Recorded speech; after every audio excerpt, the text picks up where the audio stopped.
একটু চুপ করে আবার বলল, তবে সময়ের অভাবে চর্চারা কিছু করতে পারিনি কাল থেকে, তাই শান্তি পাচ্ছি না। কি নিঃসংকোচ অকপটে বলা কথাটি। বেলা আশ্চর্য হয়ে পিটপিট করে তাকালো, কিছু বলতে পারল না। সময় গড়ালো। স্টুডেন্টের বাসায় প্রায় কাছাকাছি চলে এলো রিক্সা। আদ্র হঠাৎ শীতল গলায় বলল, তুমি আর শাড়ি পরবে না বেলা? বেলা বুঝে উঠতে পারল না, অবাক হলো। কপালে ভাঁজ ফেলে জিজ্ঞেস করলো, কেন? আদ্র কিভাবে যেন তাকালো তখন। দুজনের নেত্রজোড়া মিলিত হলো। অনুরাগ স্বরে বলল, আমি বেসামাল হয়ে যাব। আদ্রর ধারালো চোখের তীক্ষ্ণতা আর পুরুষালী কণ্ঠের পিঠে নেতিয়ে গেল বেলা। শাড়ি খামচে ধরল। দৃঢ় লজ্জায় জড়সড় হয়ে তৎক্ষণাৎ চোখ বুঝল সে। ছাত্রীকে পড়াতে পড়াতে সন্ধ্যা হয়ে গেছে। মেঘে মেঘে গর্জন শোনা যাচ্ছে। কি ভয়াবহতা! রিকশায় উঠতেই আকাশটা কেঁদে উঠল খুব জোরে। করিম চাচা দ্রুত তাগাদ দিয়ে বললেন, তাড়াতাড়ি পলিথিনটা টাইনা লাও মা, নইলে ভিজা যাইবা। বেলা শুনল। হুডের এক কোণা চেপে রাখা পলিথিন জাতীয় পর্দাটা টেনে নিজের শরীর ঠেকে নিল। শাড়ির কুচিগুলো একটু ঝাঁকিয়ে অবশিষ্ট পানির রেশ কাটানোর ব্যর্থ চেষ্টা করল। করিম চাচাকে বলল, আপনিও তো ভিজে যাচ্ছেন চাচা, এখানে কোথাও রিক্সা একটু দাঁড় করান, বৃষ্টি থামলে না হয় যাব। ইতিমধ্যে কাক ভেজা হয়ে গেছেন করিম চাচা। পুরাতন শার্টের পিঠের দিকটা বাজেভাবে ভিজে গেছে। কপাল বেয়ে পড়া পানিগুলো এক হাতে মুছে তিনি বললেন, ভিজা তো গেছি মা, অভ্যাস আছে।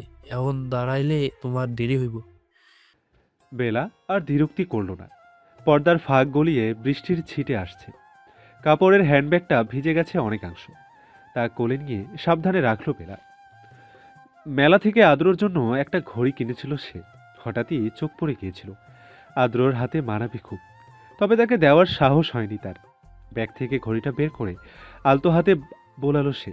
মনে দ্বিধা কাজ করলো, ঘড়িটা কি আদ্রর পছন্দ হবে? দৈবাত তেজস্বী এক সিএনজির তাণ্ডবীয় ধাক্কায় উপর হয়ে পড়ল রিক্সা। করিম চাচা রিক্সা থেকে পড়ে গেলেন। হাতে ব্যথা পেলেন একটু। বেলা ছিটকে উঠল। কর্কশ অসমতল রাস্তা ঘষা খেল প্রচণ্ডভাবে। হাতে পায়ে উন্মুক্ত কোমরে আঁচড় পড়ে গেল হত সহস্র। আদ্রর দেয়া লাল চুড়িগুলো ভেঙে গেছে কয়েকটা। হাতে বিঁধল তা। থুতনি কপাল ফেটে রক্ত গড়ালো। ডানগালটার বুঝি চামড়া আর নেই, ছিলে একাকার। শাড়ি হাঁটুর নিচ অব্দি উঠে গেছে। আঁচল সরে গেছে ক্ষীণ, চোখে ঝাপসা দেখছে। হ্যান্ডব্যাগটা যে কোথায় পড়ে গেল? আদ্রর জন্য কেনা ঘড়িটা বোধহয় বৃষ্টির পানিতে নষ্টই হয়ে গেছে। কম দামি তো। বেলা খুব মিলিয়ে ঝুলিয়ে কিনেছিল। আদ্র তখন ক্লাবে। আর মাত্র 6 দিন আছে নির্বাচনের। বেশি দিন নেই। নির্বাচনের জন্য মোটা অঙ্কের টাকা খরচ করতে হয়েছে। আদ্র সে নিয়ে কথা বলছিল। কথার মাঝে ফোনটা বেজে উঠে তার। করিম চাচা কল দিয়েছেন। আদ্র একবার দেখে ফোনটা সাইলেন্ট করে দিল। আবার কল দিতেই দায়সারাভাবে ফোন উঠালো সে। রিসিভ করে বলল, আমি একটু ব্যস্ত আছি চাচা, পরে কথা বলি। ওপাশ থেকে তীব্র কান্নার ঝংকার তুলল। হাউমাউ করে কেঁদে করিম চাচা বললেন, আমারে মাফ কইরো স্যার, আমি তোমার কথা রাখতে পারি নাই।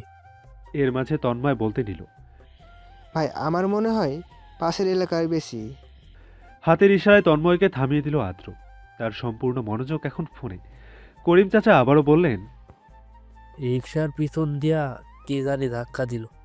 আমি ব্যথা না পাইলেও পেলামার অবস্থা ভালো না। আমি হাসপাতালে নিয়ে আইছি তরে, তুমিও চইলা আইসো।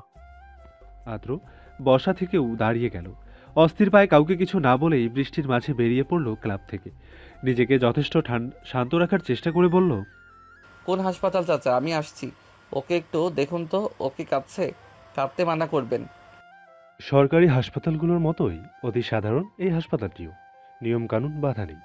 বৃষ্টির দরুন স্যাঁতস্যাঁতে পরিবেশ। মস্ত বড় রুমগুলোয় শত শত রোগীর অবস্থান। সেই রুমগুলোর একটিতে বেলাকে দেখতে পেল আদ্র। এক কোণের এক বিছানায় ঘুমিয়ে আছে সে।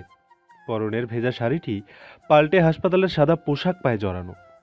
দৃশ্যমান কপাল, থুতনি, হাত পায়ের গোড়ালি সবটাই যেন পাষাণ ব্যান্ডেজের দখলে। ডানগালটার দিকে তাকানো যাচ্ছে না। ব্যান্ডেজ না থাকলেও লাজুক চামড়া ছিলে কি করুণ দেখাচ্ছে। রক্তিম হয়ে আছে পুরো মুখশ্রী। আদ্রর নিঃশ্বাস আটকে আসলো যেন। স্তব্ধ হয়ে থমকে দাঁড়ালো। নির্বাক হয়ে কিছুক্ষণ চেয়েই রইল সে। কাঠিন্যতার আবরণ উবে গেল। বিকালের সময়টাতেও মেয়েটা তাকে দেখে কিভাবে লজ্জা পাচ্ছিল। সুশ্রী শাড়িতে কি চোখ ধাঁধানো সুন্দর লাগছিল তাকে। তবে এখন কি হলো মেয়েটার? এমন নির্জীব হয়ে পড়ে আছে কেন? পেছনে থেকে করিম চাচা একটু রয়েস হয়ে কাদো গলায় বললেন, এতক্ষণ অজ্ঞান ছিল, জাগন হওয়ার পর থাইকা ব্যথায় কান্তাছে। যখন কইলাম তুমি আইবা তখন একটু শান্ত হইছে। একটু আগেই ঘুমাইলো মাইয়াডা। আদ্র প্রতিউত্তরে কিছুই বলল না। তার দৃষ্টি কঠিন বেলাতেই স্থির, চোয়াল শক্ত। হাসপাতালে আসতে গিয়ে শার্টের কাঁধের অংশটুকু বাজেভাবে ভিজে গেছে। এলোমেলো চুলগুলো পানিতে আরও চুপসে আছে যেন। চোখের কোণ ঘেঁষে বিন্দু বিন্দু পানি গড়াচ্ছে। করিম চাচা আবারও বলতে চাইলেন, তোমার লাইগাই ডোল আনু বাসা। আদ্র গম্ভীর স্বরে জবাব দিল, লাগবে না, আপনার দেরি হয়ে যাচ্ছে। আপনি বাসায় চলে যান, রিক্সার যা ক্ষতি হয়েছে সব আমি কালকে দেখব। কৃতজ্ঞতায় নেত্রজোড়া জলে ভরে গেল ওনার। আবারও কেঁদে ফেলে বললেন, তুমি অনেক ভালো বাদান। বেলামাই তাড়াতাড়ি ঠিক হইয়া যাইব, তুমি চিন্তা করো না। করিম চাচা চলে গেলেন। আদ্র আস্তে ধীরে বেলার পাশে বসল। ব্যান্ডেজ করা হাতটা আলতো করে নিজের হাতের ভাঁজে নিয়ে নিল। এতক্ষণের আটকে রাখা দুর্বলতা নিমিষেই বেরিয়ে এলো যেন। বক্ষস্থল নিদারুণ সূক্ষ্ম যন্ত্রণায় শিরশির করে উঠল।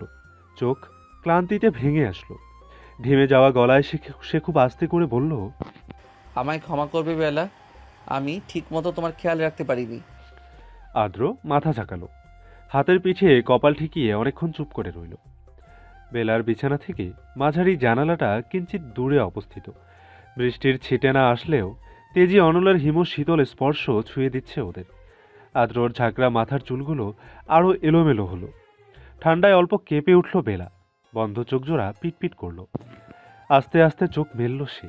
মাথাটা ভারী লাগছে, টনটন করছে কপালের রগ।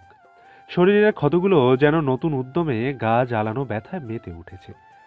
চোখে কিছু দেখতে পারছে না, সব ঝাপসা, আধো আধো।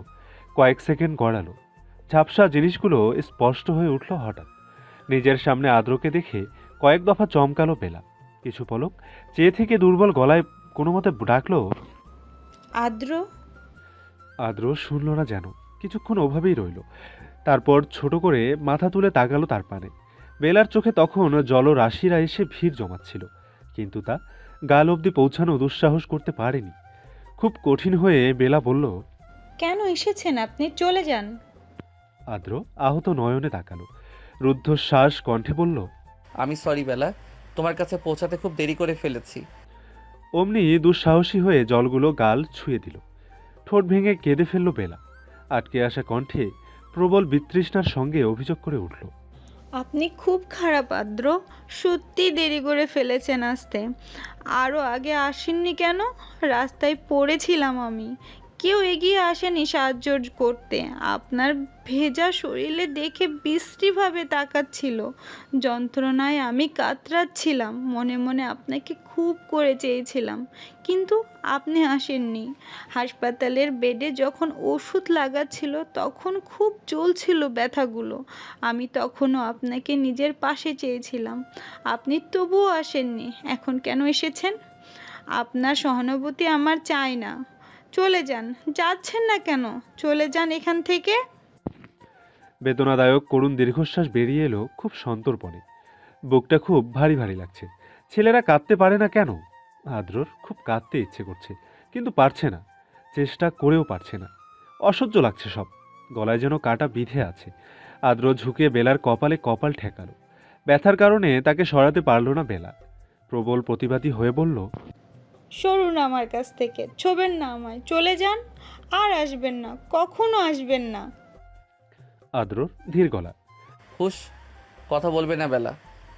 বেলা সত্যি সত্যি চুপ হয়ে গেল, আর একটা কথাও বলল না। চোখ বুঝে নিল। আদ্রর উষ্ণ নিঃশ্বাস তার পুরো মুখশ্রী জুড়ে ঘুরছে। প্রচণ্ড হাহাকার করছে দুজনের ভেতরটা। আদ্র নিষ্প্রভ স্বরে বলল, আমার ভেতরে তোলপাড় কি তুমি শুনতে পারছো বেলা? বিশ্বাস করো, আমি আগে জানলে কখনোই তোমাকে আমার কাছ থেকে দূরে সরাতাম না। নিরুপায় ছিলাম, তোমার কাছে তাড়াতাড়ি আসতে পারছিলাম না। জ্যামের কারণে রাস্তা পাল্টে এসেছি কতবার। আমার নিঃশ্বাসের গতি বুঝতে পারছো? কিছুতেই নিয়ন্ত্রণে আসছে না। আমার নিজেকে অসহায় লাগছে বেলা।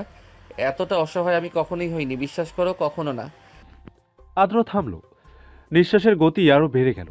বেলা তার ক্ষতবিক্ষত হাতটা আদ্রর পিঠে বহু কষ্টে রাখল। ক্রন্দনরত হয়ে কম্পায়মান গলায় বলল, আপনার জন্য আমি ঘড়ি কিনেছিলাম আদ্র, ওটাও আর দিতে পারলাম না। আদ্র মনে মনে তখন বলল, আমিও তো এক বুক ভালোবাসা এনেছিলাম বেলা, ওটাও আর দেওয়া হলো না। আদ্র সরে এসেছে। বেলা উঠে বসতে চাইল, কিন্তু হাতে ভর দিয়ে উঠে বসার ক্ষমতা নেই। তা দেখে আদ্র সচকিত হয়ে প্রশ্ন করল, কি হয়েছে? ব্যথা পাচ্ছ? ডাক্তার ডাকবো? বেলা মাথা নাড়ালো, অর্থাৎ না। তাহলে কি হয়েছে? ভ্রু কুচকে সন্ধিহান কণ্ঠে শুধালো আদ্র। উঠে বসতে পারছি না। মুহূর্তেই বেলার অতি নিকটে এসে কাঁধে তার মাথাটা আলতো করে রাখল আদ্র। বুকের সঙ্গে মিশিয়ে নিল। বালিশগুলো ঠিক করে বেলাকে হেলান দিয়ে বসালো, কিন্তু নিজে সরল না। বেলার গালে বৃদ্ধাঙ্গুল বোলালো বেশ কয়েকবার। আশেপাশের রোগী, তাদের স্বজন সবাই বড় বড় চোখে তাকিয়ে আছে তাদের দিকে। এতক্ষণ খেয়াল না করলেও এবার ভীষণ অপ্রতিভ হয়ে হলো বেলা। আদ্রকে সরিয়ে দেওয়ার চেষ্টা করে মিনমিনিয়ে বলল, সরুন। আদ্রর পছন্দ হলো না কথাটি। চোখ মুখ কুঁচকে ফেলল সে। মানে? সবাই আমাদের দিকে কিভাবে তাকিয়ে আছে, আমার অস্বস্তি হচ্ছে, সরুন। আদ্র দৃষ্টি ঘোরালো। সবার নজর তাদের দিকেই স্থির। কেউ অবাক হচ্ছে, কেউ মিটিমিটি হাসছে। আদ্রর ভালো লাগলো না, রাগ হলো প্রচণ্ড। এভাবে তাকিয়ে দেখার কি আছে? ছোট্ট নিঃশ্বাস ফেলে উঠে দাঁড়ালো সে। কেবিন নিতে হবে। এই খোলামেলা রুমটিতে বেশিক্ষণ থাকাও যাবে না। বিপক্ষ দলের কেউ দেখলে সমস্যায় পড়তে হবে। রুম থেকে বের হওয়ার জন্য উদ্যোগী হতেই হঠাৎ হাতে টান পড়ল আদ্রর। অবিন্যস্তভাবে তার হাতের 3টে আঙ্গুল ধরে রেখেছে বেলা। আদ্র তাকাতেই ব্যস্ত হয়ে জিজ্ঞেস করল, আপনি কি চলে যাচ্ছেন? আদ্র উত্তর দিতে পারল না। তার আগেই বেলা আবার আগের মতোই বলে উঠল, যাবেন না দয়া করে, এখানে একটু বসুন না, আমার একা একা থাকতে ভালো লাগে না। প্রেমিকার সিক্ত অনুরোধের পিঠে কথা বাড়াবার সাহস পেল না প্রেমিক। বাধ্যের ন্যায় বসে পড়ল। কোমল স্বরে বলল, আচ্ছা যাচ্ছি না, এই এই যে হাত ধরলাম এখানেই থাকবো। বেলা ঘুমাচ্ছে। অবাধ্য চুলগুলো বাতাসের ঝাপটায় এলোমেলো হচ্ছে বারবার। হাত বাড়িয়ে তা কানের পেছনে গুজে দিল আদ্র। আলতো করে বেলার মাথা বুকের মধ্যিখানে টেনে নিল। শীতল আবহাওয়ায় একটুখানি উষ্ণ আলিঙ্গন পেয়ে নড়ে চড়ে উঠল বেলা। ঘনিষ্ঠ হলো। দুর্বল হাতে আদ্রর কোমর জড়িয়ে বুকে ঘুটিয়ে গেল। তা দেখে দুর্বোধ্য হাসল সে। কপালের সাদা ব্যান্ডেজের একপাশে দীর্ঘক্ষণ অধর ছুঁয়ে রইল। মোটা লম্বা করে একজন মহিলা ডাক্তার এগিয়ে এলেন তখন। ওদের দেখে মিষ্টি করে হাসলেন। জিজ্ঞেস করলেন, উনি কি আপনার ওয়াইফ হন মিস্টার আদ্র? অধিক পাওয়ারি ঘুমের ঔষধ খাওয়ানো হয়েছে বেলাকে। জোরে সোরে হট্টগোল হলেও সে সহজে আর ঘুম থেকে উঠবে না। তবুও প্রেমিক পুরুষের এ নিয়ে বড্ড আশঙ্কা। ক্ষণে ক্ষণে আশেপাশের কোলাহলে বিরক্ত হচ্ছে সে। প্রিয়তমার ঘুমে যদি ব্যাঘাত ঘটে? ঘুম থেকে উঠলেই তো ব্যথায় কাঁদবে মেয়েটা। ঘুমানোর আগেও কাঁদছিল। ঔষধ খেতে চাইছিল না, তিতা লাগে বলে। আদুরোর বুক ভারী হয়ে আসে। মেয়েটার এইটুকু কষ্ট তার সহ্য হয় না। বুকের চিনচিনে ব্যথায় নিজেরই অসহ্য লাগে। মহিলা ডাক্তারটির দিকে না তাকিয়েই আদ্র রোষপূর্ণ গলায় বলল, আস্তে কথা বলুন, ও উঠে যাবে। ওনার ঠোঁট থেকে যেন হাসি সরছেই না। আগের থেকে এবার একটু ধীর গলায় বললেন, ঘুমের ওষুধ খাওয়ানো হয়েছে ওনাকে, এত সহজে উঠবে না। তারপর একটু থেমে আবার বললেন, আপনি কিন্তু প্রশ্নের উত্তর দিলেন না। ডাক্তারের দিকে এক পলক তাকালো আদ্র। দৃষ্টি ফিরিয়ে নিল তৎক্ষণাৎ। স্বাভাবিক কণ্ঠে বলল, না হবে। আপনি কি আমাকে চেনেন? আপনাকে কে চেনে না আদ্র ইদ্রিয়ান? টিভিতে অনেকবার দেখেছি। ইভেন আমার পরিবার আপনাকে ভোট দেবে বলে ভেবে রেখেছে। ভীষণ পছন্দ করে সবাই আপনাকে। আদ্র উত্তর দিল না সে কথার। বেলা শীতে কাঁপছে, গা গরম লাগছে। জ্বর এলো নাকি? উদ্বিগ্ন হয়ে সে বলল, ওর জ্বর আসছে কেন দেখুন তো। ডাক্তার বেলার কপালের তাপমাত্রা চেক করলেন। বললেন, ব্যথার কারণে জ্বর এসেছে, চলে যাবে, কিন্তু কিছু নেই।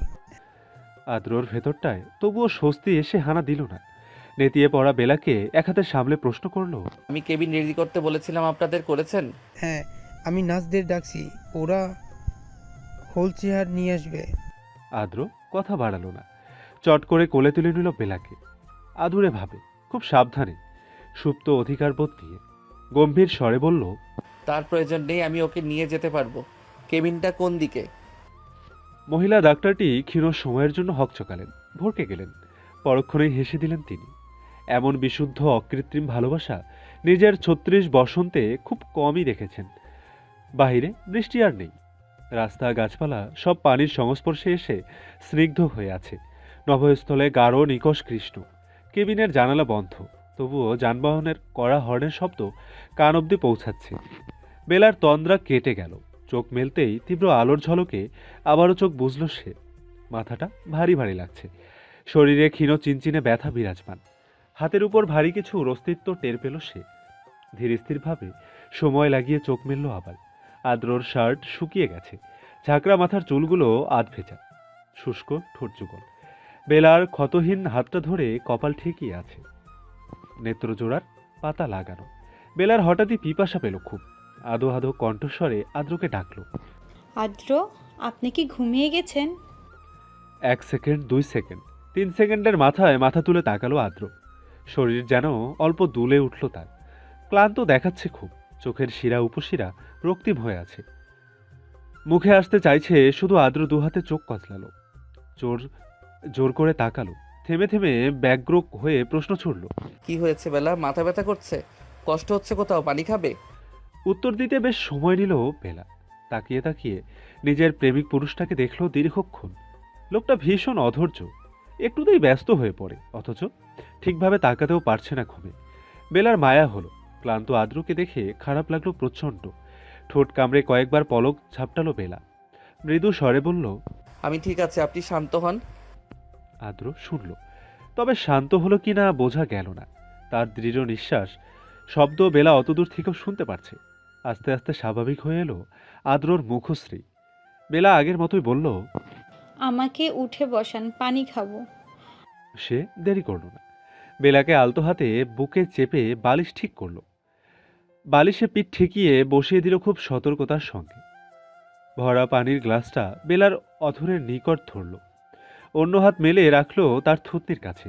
বেলা বেশি পানি পান করতে পারল না। চুকচুক করে অর্ধেক পানি পান করার চেয়ে ফেলেই দিল ঋষি। আদ্র বিরক্তিহীনভাবে গ্লাসটা নামিয়ে রাখলেন। তার পুরুষালী শক্তপোক্ত হাতটা নমনীয়ভাবে বেলার ঠোঁটের আশেপাশে থাকা পানি মুছে দিল। কোমল স্বরে শুধালো, আর কিছু খেতে ইচ্ছে করছে? খাবে? বেলা মাথা তোলালো, অর্থাৎ খাবে না। আদ্র আবার কিছু বলবে তার পূর্বেই বড়সড় ধাক্কায় কেবিনের দরজা ঠেলে কে যেন ভেতরে প্রবেশ করলো। বেলা কেঁপে উঠল, ভীতু চোখে তাকালো। হন্তদন্ত এলোমেলো চুলে উদ্ভট পোশাক পরে আয়াজ দাঁড়িয়ে আছে। টি শার্টের একটা হাতা ছেঁড়া। আদ্র ভ্রু কুঞ্চিত করে সরু চোখে তাকালো। দৃষ্টিতে প্রখর তীক্ষ্ণতা, দৃঢ়তা। আশ্চর্য ভাব কাটিয়ে থমথমে গলায় প্রশ্ন করলো, তোর এমন পাগলের মতো অবস্থা কেন? আমি তো সবাইকে নিয়ে আসতে বলেছিলাম তোকে, বাকি সবাই কই? আয়াজ তখন দ্রুত পদে বেলার পায়ের কাছটায় বসল। জোরে জোরে নিঃশ্বাস নিল। হড়বড় করে বলল, ওরা নিচে, আমি আগেভাগে মিল্কা হয়ে এসেছি। তুই যে কেমন নির্লজ্জ তা তো আমার জানা। ভাবিকে ছেড়ে এবার একটু দূরে গিয়ে বসতো। তোদের এই স্বাধীন প্রেম দেখে আমার মনে বৃহৎ সৃষ্টি হচ্ছে। শান্তি মতো প্রেম করতে পারছি না চৈতির সঙ্গে। আদ্রর কোনোরূপ হেলদোল দেখা গেল না। সে তার মতোই বেলার এলোমেলো চুলগুলো প্রথমে ঠিক করে দিল, কাঁথা ভালোভাবে টেনে দিল। তারপর ধীরে ধীরে একটু দূরত্বে গিয়ে বসল। আয়াজ বেলার দিকে তাকিয়ে হাসলো এবার। ক্ষীণ হাঁপাতে হাঁপাতে জিজ্ঞেস করলো, এখন কেমন আছো ভাবি? আয়াজ আজ হঠাৎ করেই বেলাকে ভাবি বলে সম্বোধন করছে। ব্যাপারটায় ভীষণ লজ্জা পাচ্ছে বেলা। মাথা নুইয়ে সে মৃদু স্বরে উত্তর দিল, আগের চেয়ে অনেকটা ভালো আছি ভাইয়া। আয়াজ মিটিমিটি হাসলো শুধু। আদ্রকে বলল, ভাই আমাকে কিন্তু নতুন টি শার্ট কিনে দিবে তুই? তোর কথায় তাড়াতাড়ি আসতে গিয়ে দরজার সঙ্গে লেগে আমার নতুন টি শার্ট ছিঁড়ে গিয়েছে। আমার প্রিয় টি শার্টটি চৈতি দিয়েছিল। আদ্র প্রতি উত্তরে তেমন কিছুই বলল না। একটু পরেই বাকি সবাই চলে এলেন। প্রভা বেগম এসেই ঝাপটে ধরলেন মেয়েকে। কপালে সস্নেহে চুমু খেলেন বিরতিহীনভাবে। মুখে হাত বুলিয়ে দিলেন। কেঁদে ফেললেন তরতর করে। প্রবল শাসনের কণ্ঠে বললেন, তোকে আর বাসা থেকে বের হতে দিব না আমি। কোনো টিউশন ফিউশন করতে হবে না। সময় গড়াচ্ছে। রাত্রি গভীর। নিস্তব্ধ পরিবেশে মানুষের হাঁটার ধপধপ শব্দ ছাড়া কিছুই শোনা যাচ্ছে না। থমথমে হয়ে আছে আশপাশ। বিছানার একপাশে বিহানকে আগলে রেখাও দেয়ালে হেলান দিয়ে ঘুমিয়ে আছেন। প্রভা বেগম খুব করে আগলে রেখেছেন মেয়েকে। পরম স্নেহে মমতায় বুকের সঙ্গে শক্ত করে চেপে ধরে রেখেছেন। বেলাও চুপ করে লেপ্টে আছে মায়ের বক্ষস্থলে। কথা বলতে ইচ্ছে করছে না তার। মেয়েটার শরীরে কেমন একটা মামা গন্ধ থাকে। সে কাছে থাকলে ব্যথা বেদনা চিন্তা সব কোথায় যে উবে যায়। আদ্র দীর্ঘক্ষণ একমনে চেয়ে রইল বেলার শুকনো মলিন মুখশ্রীর পানে।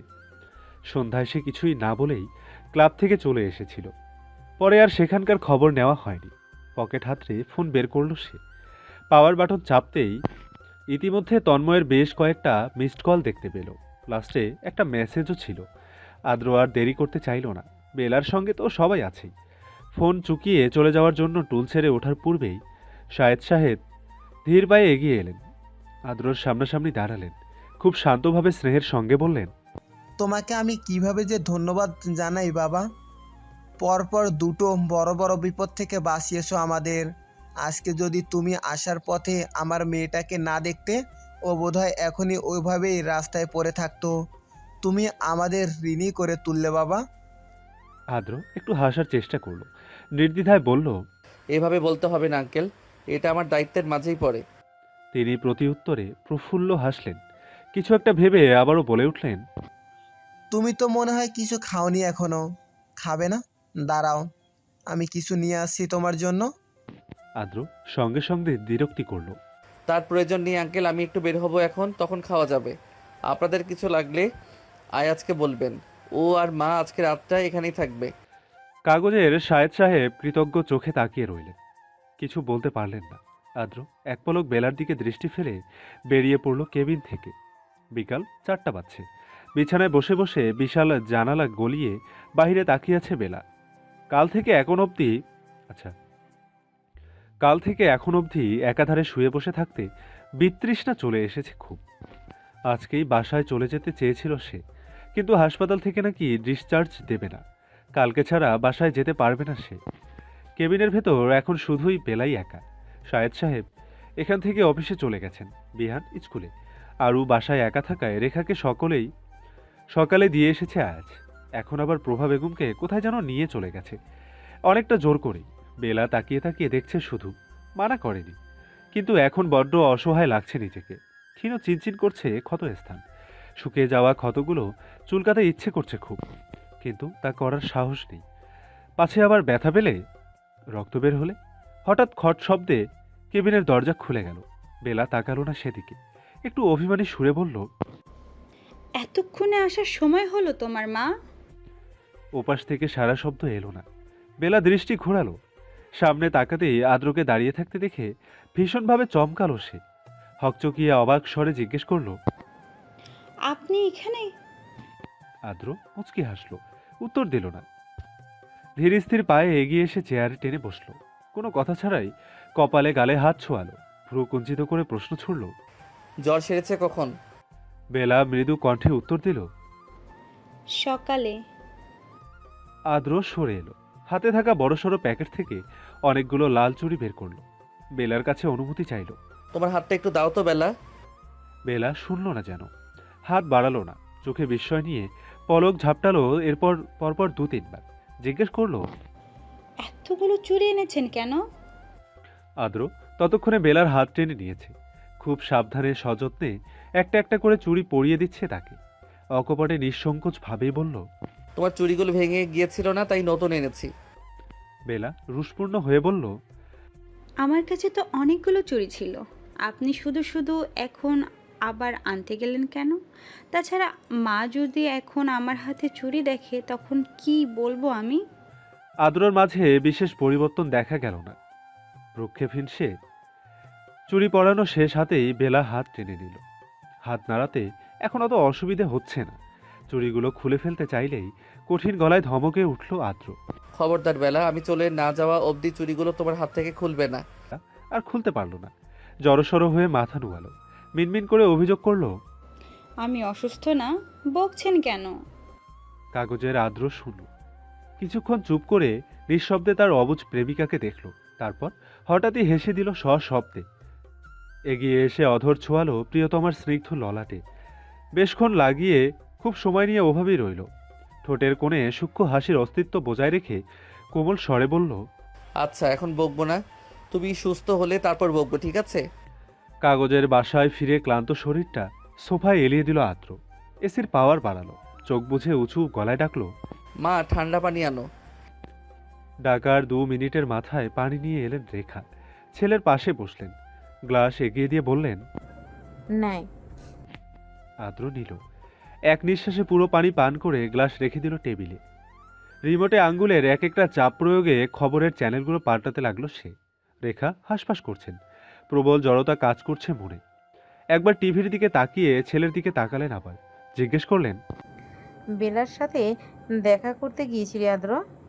আদ্রর কপালে ভাঁজ পড়ল, ফ্রুযুগল কুঁচকে গেল। সন্দিহান কণ্ঠে বলল, হ্যাঁ, তুমি জানলে কিভাবে? রেখা একটু থেমে থেমে বললেন। আয়াজ বলল। বলেই ক্ষীণ থামলেন তিনি। জড়তায় কিছুক্ষণ চুপ রইলেন, এরপর হঠাৎই এক উদ্ভট প্রশ্ন করে বসলেন। তুই কি বেলাকে পছন্দ করিস আদ্র? আদ্রর সময় লাগলো কথা বুঝতে, তৎক্ষণাৎ কিছু বলতে পারল না। রেখা আবারও বলে উঠলেন, দেখ, মিথ্যা বলবি না। আমার কেন যেন মনে হয় তুই বেলাকে পছন্দ করিস। অন্তত তোর আচরণে আমি সেটাই বুঝছি। তুই কি সত্যি পছন্দ করিস ওকে? বিমূরতা কাটিয়ে নির্বিকার স্বরে আদ্র উত্তর দিল। হ্যাঁ করি। রেখার ভেতরটা হাজার হাজার পাথরে ডেবে গেল যেন। বুক ভারী হলো। দীর্ঘশ্বাস ফেলে খুব কঠিন স্বরে তিনি বলতে লাগলেন, পছন্দ করিস? ঠিক আছে, আর বেশি এগোবি না, এখানেই থেমে যা। এতক্ষণে টিভি থেকে চোখ সরিয়ে মায়ের দিকে তাকালো আদ্র। চোখ মুখ বিকৃত হলো, বিরক্তিতে তিক্ত হলো মেজাজ।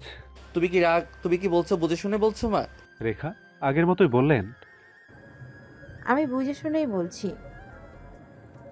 তোর মতো একটা ছেলের সঙ্গে জড়ালে মেয়েটা কষ্ট ছাড়া আর কিছুই পাবে না, যেমনটা তোর বাবার বেলায় আমি পেয়েছি। মেয়েটাকে আমার খুব পছন্দ আদ্র। আমি ইচ্ছে করে তো মেয়েটাকে কষ্টের পথে ঠেলে দিতে পারি না। আদ্র শক্ত চোয়ালে তাকিয়ে রয়, কিচ্ছুটি বলে না। চোখে ভিড় জমায় লাল লাল শিরাগুলো। রেখা এবার খুব করে অনুরোধের সুরে বলেন, বেলা থেকে সরে আয় আদ্র, মেয়েটাকে একলা ছেড়ে দে। আদ্র প্রথমেই উত্তর দেয় না, সময় নেয়। রাগী সত্তাটি স্বাভাবিক হতেই ভীষণ শান্ত স্বরে বলে, এমন আবদার করো না মা, যা পূরণ করার সাধ্য আমার নেই। সকালটা যতটা কাঠফাটা রোদে মুখরিত ছিল, রাত্রির ঘণ্টা ঠিক ততটাই বরফ শীতল লাগলো পেলার।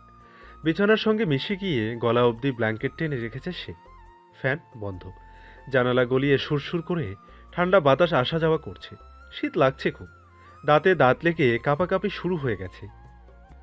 আলসেমি ছুটিয়ে বেলা বিছানা ছেড়ে উঠে দাঁড়ালো। ঠান্ডার দরুন ক্ষত স্থানগুলো আরও বেশি টনটন করছে। ডান পায়ের গোড়ালি বাজেভাবে কেটে গিয়েছিল, ক্ষীণ খুঁড়িয়ে খুঁড়িয়ে হাঁটতে হচ্ছে। জানালা লাগানোর পূর্বে একবার বারান্দার ওপাশটায় দৃষ্টি বুলালো পেলা। অবুঝ মন আদ্রকে দেখবার জন্য তৃষ্ণাতুর হয়েছিল বোধহয়। তবে আদ্র নেই সেখানে। আশাহত হয়ে জানালা বন্ধ করে দিল সে। পর্দা টেনে দিল। বিছানায় শুলেও এবার আর তন্দ্রা এসে ধরা দিচ্ছে না। লোকটা তার সঙ্গে সেই সকাল বিকালে দেখা করতে এসেছিল, তারপর আর বিন্দুমাত্র খোঁজখবর নেয়নি। হাসপাতাল থেকে চলে আসার পরেও না। ওই যে ড্রেসিং টেবিলের উপর আদ্রর দেওয়া কালকের চুড়িগুলো পড়ে আছে। অন্ধকারে স্পষ্টভাবে দেখতে পারছে বেলা। বেলার মন নিমিষেই বিষণ্ণতায় তিক্ত হয়ে উঠল। শুয়ে থাকতে ইচ্ছে করল না। কিছুক্ষণ এমনি গুটিসুটি হয়ে বসে রইল সে। চেনা ঘরটা দৃষ্টি ঘুরিয়ে ঘুরিয়ে দেখল। উঠে দাঁড়িয়ে এবার সোজা বারান্দায় চলে গেল বেলা। হিম করা দমকা হাওয়া ছুতেই গা কাটা দিয়ে উঠল। শিরশির করে উঠল গাল যুগল। চাদরখানা শরীরের সঙ্গে ভালোভাবে আষ্টে পৃষ্ঠে নিল। আদ্রর বারান্দার দিকে তাকালো আরও একবার। লোকটার দেখা এখনো পেল না। আদ্র কি তবে বাসায় আসেনি? বিষণ্ণতা বাড়ল। কাঠের চেয়ারটাতে নিঃশব্দ বসে পড়ল বেলা। বিস্তৃত নভস্থলে অন্য মনস্ক দৃষ্টি নিক্ষেপ করতেই পাশ থেকে কাঙ্ক্ষিত ডাকটা শুনতে পেল সে। বেলা। বেলা চমকিত হলো। কাল বিলম্ব না করে চমকানো দৃষ্টিতে পাশ ফিরে তাকালো। আদ্র থমথমে মুখে দাঁড়িয়ে আছে। গাঢ় চাহনি বেলার মুখপানে স্থির। একদিনে লোকটাকে কেমন মলিন দেখাচ্ছে। উজ্জ্বল গৌরবর্ণের ত্বক প্রতিদিনের চেয়ে একটু বেশি জলজল করছে যেন। নেত্রকোণের কাটা দাগটা সুস্পষ্ট। পরনে টি শার্ট ট্রাউজার। আদ্র এগিয়ে এলো, রেলিং ঘেঁষে দাঁড়ালো। কঠোর গলায় প্রশ্ন করল, তুমি না অসুস্থ? না ঘুমিয়ে এখানে কি করছো? বেলা এলোমেলো ভঙ্গিতে এদিক ওদিক তাকালো। মৃদু স্বরে বলল, ঘুম আসছিল না। কেন আসছিল না? বেলার আমতা আমতা কণ্ঠস্বর। জানি না। আদ্র আর কিচ্ছু বলল না। নিভৃতে চেয়ে রইল প্রেয়সীর পানে। দীর্ঘক্ষণ অনিমেষ পলকহীন। কালো কুচকুচে মণিজোড়ায় কেমন অসহায়ত্ব ফুটে উঠল তখন। নিষ্পাণ স্বরে সে দৃঢ়তা নিয়ে বলল, তুমি কাছে থাকলে তোমাকে গভীরভাবে ছুঁয়ে দিতে ইচ্ছা করে বেলা, বুকের ভেতর চেপে ধরতে ইচ্ছা করে। তুমি আমার সামনে এসো না তো, নিষিদ্ধ জিনিসে ঝোঁক বাড়ছে আমার। যাও, ঘুমাতে যাও, আমি এখানে কিছুক্ষণ দাঁড়াবো। বেলা গেল না, ক্ষত বিহব্বল হলো। অবাক চোখে এই অচেনা আদ্রকে দেখতে লাগলো। চোখ মুখে দারুণ মেজাজ নিয়ে রেখেছে লোকটা। দৃষ্টি সরিয়ে নিয়েছে, তাকাচ্ছে না। জিভ দিয়ে ঠোঁট ভেজালো বেলা। অবিন্যস্তভাবে জিজ্ঞেস করলো, কিছু কি হয়েছে? এভাবে কথা বলছেন কেন? আদ্র প্রথমেই জবান দিল না, স্বাভাবিক হওয়ার প্রয়াস চালালো। ল্যাম্পপোস্টের বাতিটি ঝিরঝির করছে, একবার বন্ধ হচ্ছে, একবার চলছে। রাস্তায় গাঢ় আধার স্থির হতে পারছে না। সেদিকে চেয়েই শান্ত গলায় আদ্র উত্তর দিল। কিছু হয়নি। তারপর একটু থেমে আবারও ঢিমে যাওয়ার স্বরে প্রশ্ন করল, তোমার কি মনে হয় বেলা, আমি কি সত্যি তোমার অযোগ্য? তোমাকে কি শুধুই কষ্ট দেই? বেলার কপালে দুশ্চিন্তার ভাঁজ পড়ল। আশ্চর্য কণ্ঠে বলল, হঠাৎ এসব কথা কেন বলছেন? আদ্র থেমে নেই। শাহাদাত আঙ্গুল উঁচিয়ে বাড়ির উঠানে তাক করল। আগের মতোই বলতে লাগলো, কয়েকদিন পর এখানটা গার্ডে ভরে থাকবে। আমার আপনজন কেউই পর্যাপ্ত সিকিউরিটি ছাড়া বের হতে পারবে না। স্বাধীনতা বলতে কিছুই থাকবে না, আমার প্রাণের নিশ্চয়তা থাকবে না, যে কোনো সময় মরে যাব। কড়া গলায় আদ্রকে থামিয়ে দিল বেলা। আশপাশের খেয়াল করল না, অনেকটা জোরেই চেঁচিয়ে উঠল, চুপ করুন আদ্র, এসব কথা কেন বলছেন আমাকে? আমি শুনতে চেয়েছি আপনার কাছে। আদ্র হাসল দুর্বোধ্যভাবে, ভাষাহীন নেত্রে তাকালো। নরবরে দৃষ্টি বেলার মুখশ্রীতে একটু একটু করে ঘুরছে। তার আতঙ্কিত ভাবটা নজরে এতেই আদ্র আরেক দফা হাসল, শুধালো, আমার ভবিষ্যৎ অনিশ্চিত বেলা, এই অনিশ্চিত ভবিষ্যতে কি তুমি জড়াতে চাও? নিষ্ঠুর জলরাশিগুলো ভিড় জমালো। বক্ষস্থলের ধুকধুক ধ্বনির গতি প্রচণ্ডভাবে বেড়ে গেল।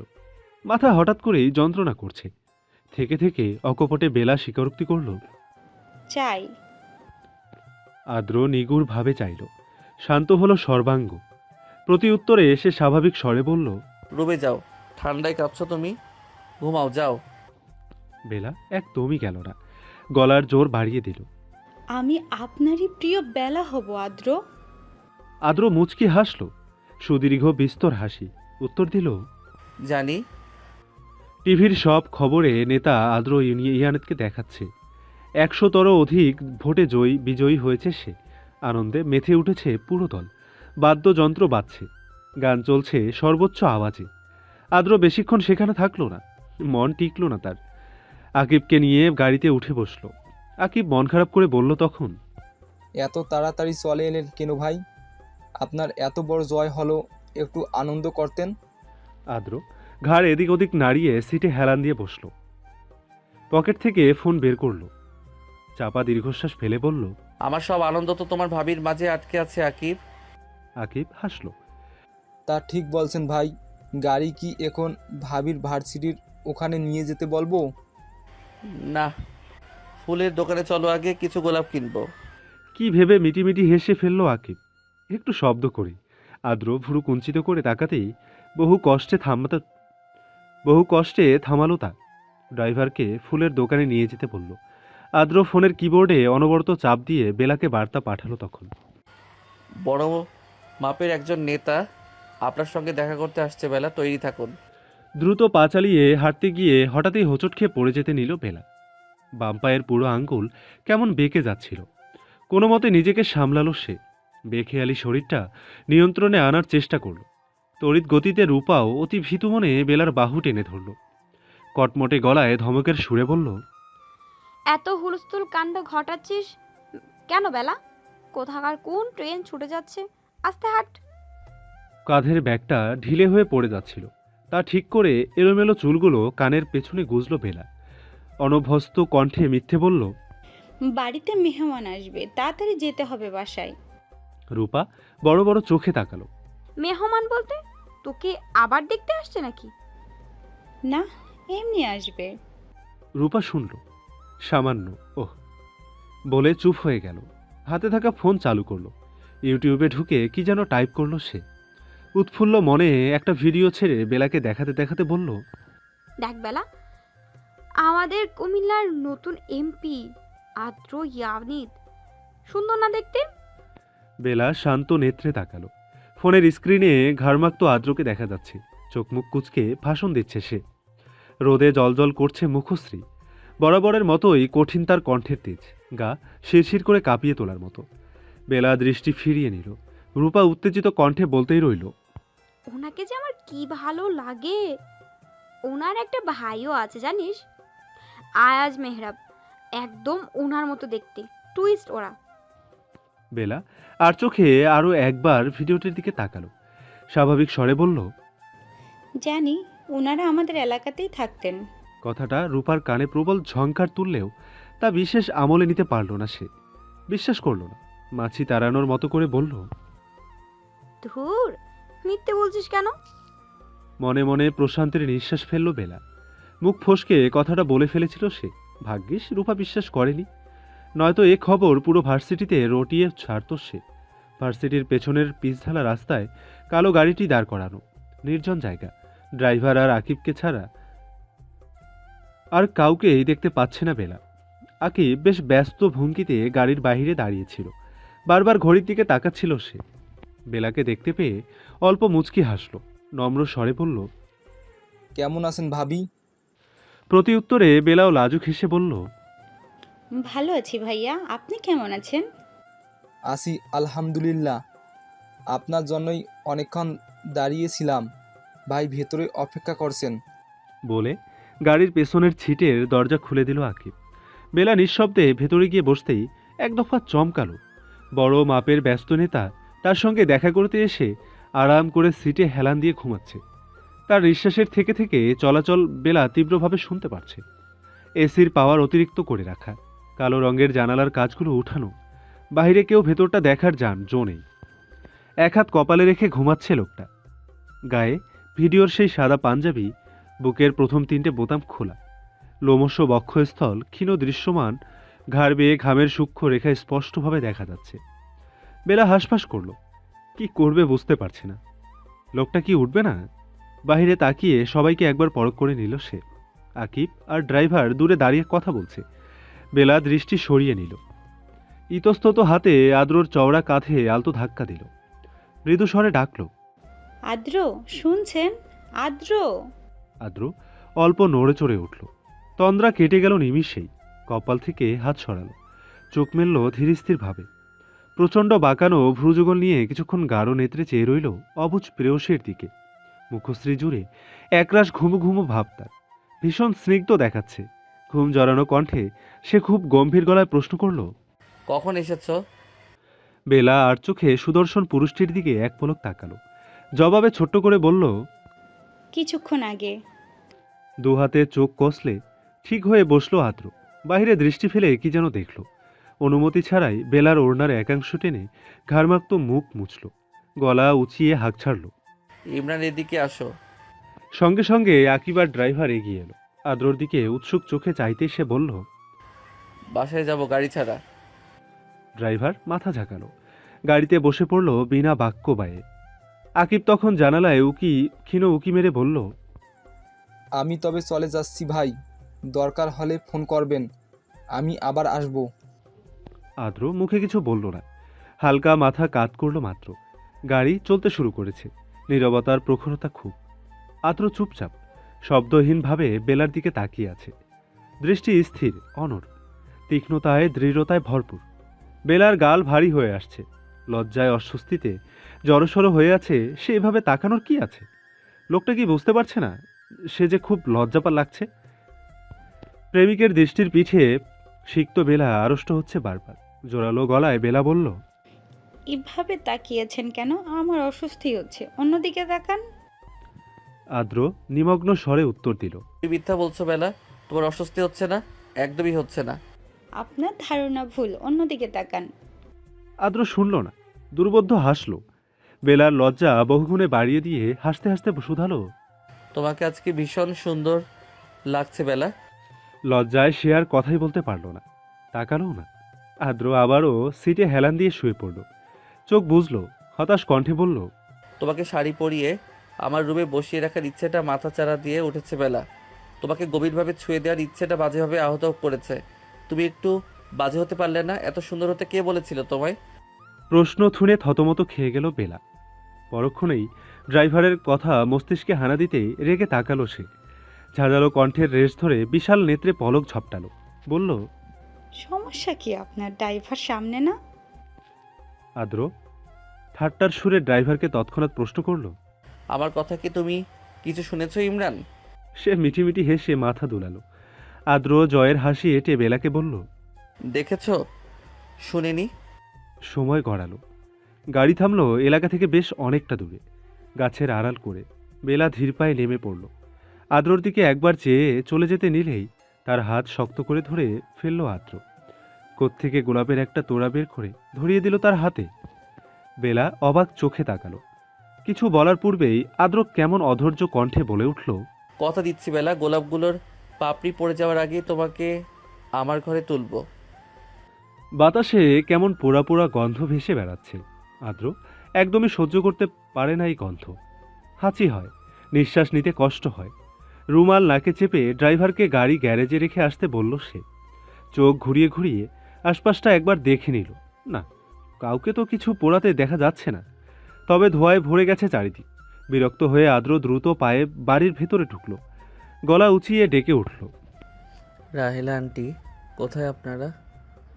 পোড়া গন্ধ কোথা থেকে আসছে? স্প্রে করেননি কেন এখনো? রাহেলা দিলদার দৌড়ে এলেন। মোটা শরীর নিয়ে দৌড়ঝাঁপ করা একটু বেশি কষ্টকর। এসে ক্ষীণ সময় হাঁপিয়েই কুল পেলেন না। তাড়াতাড়ি মুখ চালিয়ে বললেন, আপা, পুরান জিনিস পইরা ছিল একটু আগে, ওইটারই পুরা গন্ধ আইতাছে। তিক্ত মেজাজটা চড়া দিয়ে উঠলেও আদ্র কথা বাড়ালো না। কণ্ঠে কাঠিন্যতা এনে বলল, একটু আগে হলে এখনো রুম স্প্রে করেননি কেন? এসিও বন্ধ। আমি যে পোড়া গন্ধ সহ্য করতে পারি না, তা জানেন না আপনি? রাহেলা মাথা নুয়ালো। মলিন কণ্ঠে বলল, সরি, ভুইলা গেছিলাম, এখনই দিতাছি। রাহেলা আবারও ছুটল। আদ্র সেদিকে একবার চেয়ে সোজা ঘরে চলে গেল। এসির তাপমাত্রা কমিয়ে শীতলতা বাড়িয়ে দিল। ফ্রেশ হয়ে এসেই ল্যাপটপ নিয়ে বসল সে। ইমেল চেক করতে লাগলো একে একে। রেখা ছেলের দরজার সামনে জড়তা নিয়ে দাঁড়িয়ে আছেন অনেকক্ষণ যাবৎ। ছেলে তার অনেকদিন হলো প্রয়োজন ছাড়া কথা বলে না।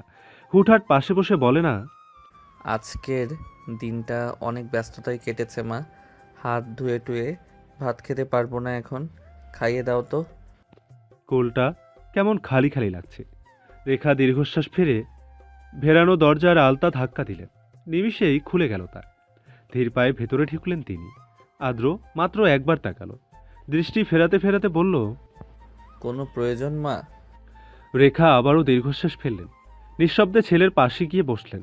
হতাশ কণ্ঠে জিজ্ঞেস করলেন, আর কত আদ্র, আর কত শাস্তি দিবি? কিবোর্ডে অনবরত টাইপ করতে থাকা আঙ্গুলগুলো ক্ষণিকের জন্য থমকালো। পলক পড়ল দুবার। ফের নিজের কাজে ব্যস্ত হয়ে নিষ্প্রাণ স্বরে বলল, শাস্তি তুমি আমাকে দিচ্ছ মা, আমি না। আমি কি শাস্তি দিচ্ছি তোকে? আমি শুধু মেয়েটার ভালো চাচ্ছি আদ্র। আমি চাই না আমার মতো কষ্ট কেউ করুক। তোর বাবা যখন মারা গেল, তোরা তখন মাত্র 15 বছরের ছিলি। তোর দাদার ব্যবসা না থাকলে পথে নামতে হতো আমাদের। আব্বা কতবার তোদের রেখে দ্বিতীয় বিয়ে দিতে চেয়েছিল আমাকে, জানিস? কতটা মানসিক যন্ত্রণা আমি সহ্য করেছি তার অনুমান কখনো করেছিস? কখনো বুঝতে চেয়েছিস আমার কষ্ট? আদ্র ল্যাপটপ পাশে রেখে দিল। পূর্ণ দৃষ্টি শান্তভাবে তাকালো। গম্ভীর স্বরে বলল, তুমি কি তখন আমাদের দিকে তাকিয়েছিলে মা? দরজার আড়ালে দাঁড়িয়ে লুকিয়ে লুকিয়ে দেখতাম তোমাকে। তোমার কান্না দেখে আমরাও কাঁদতাম। তুমিও তো খেয়াল করনি কখনো? রেখার ঠোঁট ভেঙে কান্না আসতে চাইল, তবে কাঁদলেন না তিনি। ঝাপসা চোখে স্বামীর হাস্যোজ্জ্বল মুখশ্রী মান স্পটে ভেসে উঠল। দীর্ঘ নিঃশ্বাসের শব্দ শোনা গেল কিছুক্ষণ। কঠোর হয়ে রেখা বললেন, তুই রাজনীতি ছেড়ে দে। আমি বেলার সঙ্গেই তোর বিয়ে দিব।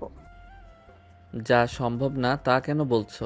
আমি চাই না তোর বাবার মতো তোরও সেই অবস্থা হোক। কথাটা বুঝতে চাচ্ছিস না কেন? আদ্র রুদ্ধশ্বাস কণ্ঠে উত্তর দিল। যদি বাবার মতো আমার অবস্থা না হয়, আমি যদি মারা না যাই, তখন তো আফসোস রয়ে যাবে মা, বেলাকে না পাওয়ার আফসোস। রেখা হাল ছাড়লেন না, আবারও বোঝাতে লাগলেন। ভালোর দাম নেই আদ্র, দুর্নীতি ছাড়া রাজনীতিতে টিকা যায় না। জানি, দরকার পড়লে আমিও দুর্নীতি করব। রেখা চমকালেন খুব, অবাক চোখে ছেলের মুখপানে তাকালেন। থেমে থেমে জিজ্ঞেস করলেন, তুই দুর্নীতি করবি আদ্র?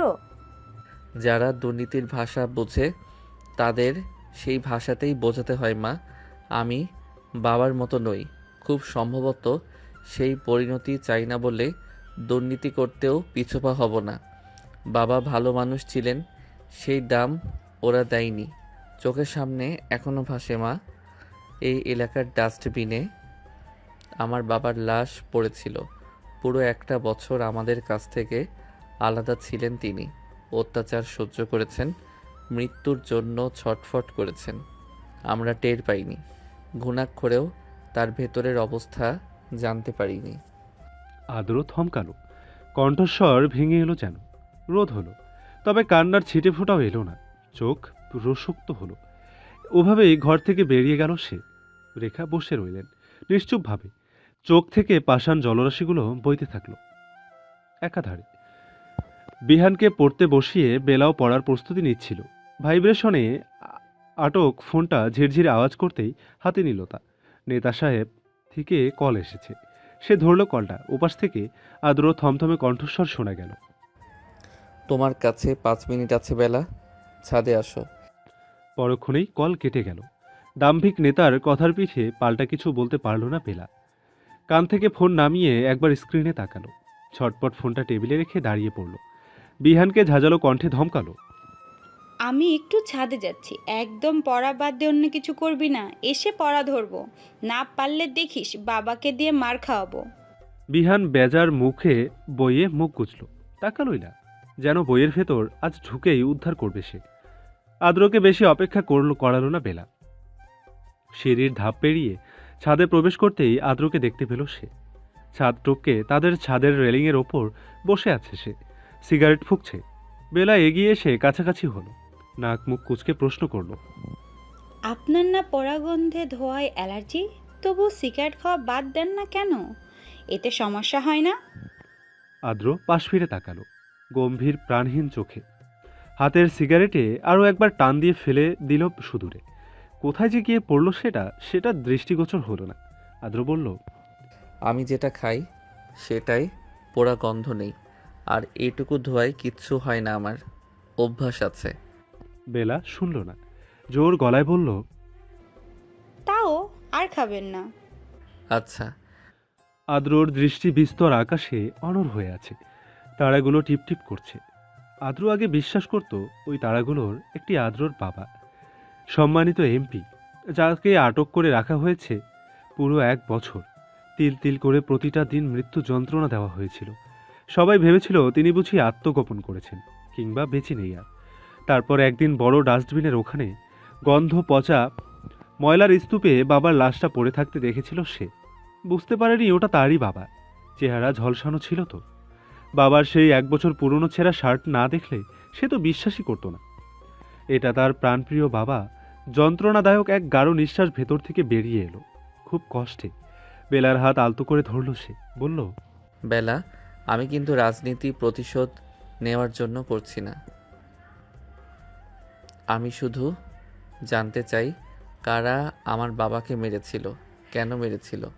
বাবার স্বপ্ন পূরণ করতে চাই আমি, ওদের দেখাতে চাই ওরা সবসময় আমাদের নিচে ছিল, নিচেই থাকবে।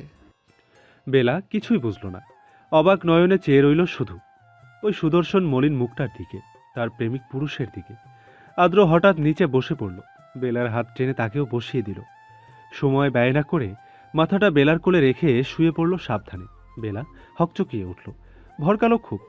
মৃদু চেঁচিয়ে বলল, পাগল হয়েছেন নাকি? ময়লার মধ্যে শুয়েছেন কেন? দরজা তো খোলা। আদ্র উঠুন। আদ্র উঠল না, একটা অক্ষরও শুনল না, যেন চুপ করে চোখ বুঝে রইল।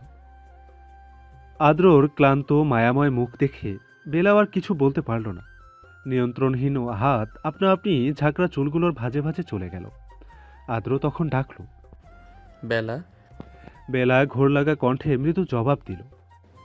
হুম। আদ্র তখন ঘুমিয়ে যেতে যেতে প্রবল দৃঢ়তার সঙ্গে বলল, আমি তোমাকে খুব জলদি বিয়ে করবে ফেলবো বেলা।